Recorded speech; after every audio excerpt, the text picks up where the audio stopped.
కేవలం బిఆర్ నాయుడు గారికి టీవీకి అడ్వర్టైజ్మెంట్లు ఇచ్చేటువంటి ఆ అడ్వర్టైజ్మెంట్ల వ్యాపారస్తులకి విఐపి దర్శనాల సేవలో బిఆర్ నాయుడు తరిస్తున్నాడు అని మాకు వచ్చినటువంటి ఇన్ఫర్మేషన్.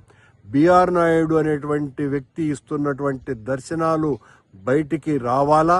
బిఆర్ నాయుడుతో పాటు బిఆర్ నాయుడుకు భజన చేసేటువంటి బోర్డు సభ్యులు, మిగతా బోర్డు సభ్యులు ఎవరెవరు ఎన్ని రకాలుగా ఎంతమందికి దర్శనాలు చేయిస్తున్నారు అన్నటువంటిది ఎవ్రీడే టీటీడీ ప్రకటించేటువంటి సాహసం చెయ్యాలా?